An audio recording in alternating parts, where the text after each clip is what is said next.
What's the biggest thing you take from the last game in terms of moving forward for this week? Well, we got to finish. We got to be detailed and focused at all times. And anybody that watched that game knew that we were in it from the start. We didn't come out to just play the game. We came out to win, and we just didn't get it done. Down the stretch, with about 9 minutes left, focus and detail just left our total style of play, and because of that, we didn't finish the ball game. So we need to focus on focus and detail, and that falls on me. I can't just put that on the players or the other coaches. I got to make sure that our guys stay focused and that we're playing with detail all the time. Why do you think that happened in the last 9 minutes? Was it fatigue? Was it they were making a come? I mean, what do you feel like? I don't think it was fatigue at all. I don't. I think anybody that watched us saw that our team is in shape. We could have played 4 more quarters. I think we were pressing, trying to finish it out before it was time. I think we didn't stay in the moment, and I've always said and been a big believer of staying in the moment. I think we played outside ourselves, and whenever you do those things against a good football team like Tennessee State, what happened is going to happen. So that's just the bottom line. We didn't finish. We didn't play with focus and detail with 9 minutes left in the game, and we came out on the end that we're very uncomfortable with. What's your status on Daniel Duhart's injury? Well, I think Daniel, will line up for us. We'll see. Our medical team is working with him. It's nothing serious. So, we'll know closer to game time on what direction he's going to go. But as far as I'm concerned, Daniel will be ready to go and in competition to see if he's going to be the guy to take the snaps. As you get ready for this Alcorn team, the defending SWAC champs, what do you see on tape when you look at them, Coach? I see a good football team. They're not defending SWAC champs just because or for nothing. Jay has done a good job, and we're facing a team that's very tough, and a team that wants to come in and win, just like we want to. We want to win. So we got to make sure that we're on our A game and make sure that we have focus and complete detail in every style of play. What do you think about the Gibbs kid that plays quarterback for them? I've commented on that earlier. I think that kid is a phenomenal player. I think he's the best player in the league. When you watch film, he does some phenomenal things, with the ball, and I think he's a good leader off the field. The little bit of time I had to spend with him at the conference meetings, just talking to him, he presents himself as a true gentleman. And, whenever you got a young man that does that and brings notoriety to your program in a good way, then you got to give him respect where respect is due. And I'm one of those coaches. I don't care who you play for. If you're a young man doing the right thing, I'm going to let everybody know.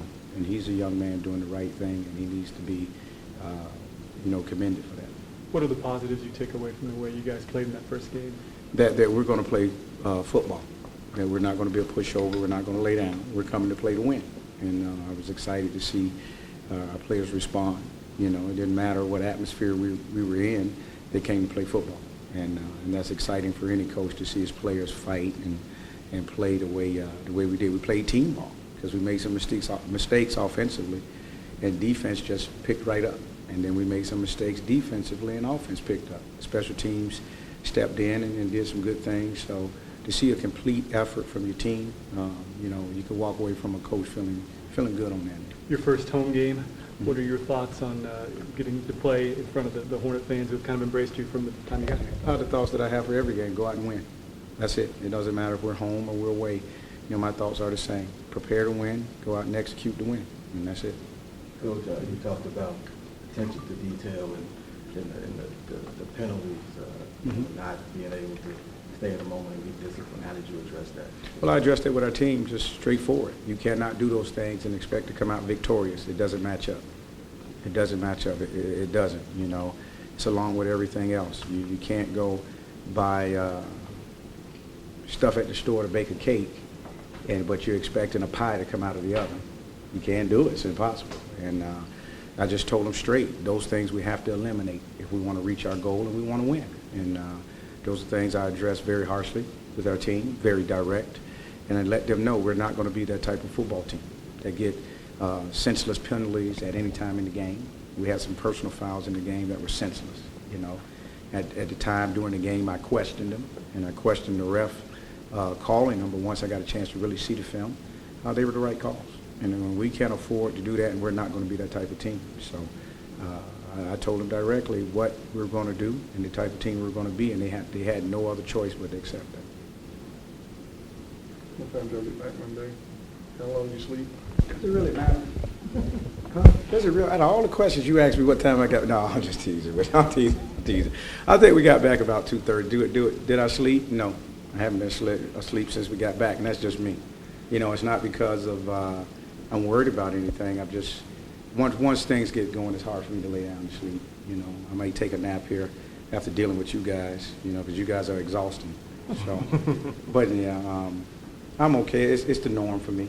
You know what I mean? And I'll shut down probably, I don't know, sometime on Thursday and be right going on Friday and Saturday and ready to go. So I'm used to it.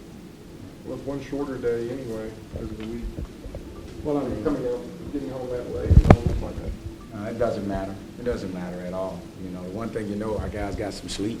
I know that, to where, you know, you don't know what would have been going on if you wouldn't have been on that bus. And that's just young people. But no, it doesn't matter. You know, we have some restrictions in place that we're honoring. So we would not have been able to practice on Monday anyway. So, you know, it's nothing. It just helps us fall right into our normal routine and keep going. At least they didn't have to go to class Monday. Yeah. Well, hey, maybe we needed them to go to class Monday. I'll tell you. So, but no, we're good. It didn't affect us at all. Our guys came out yesterday, showed no signs of being tired or fatigued. You know, practiced well, and we expect the same today.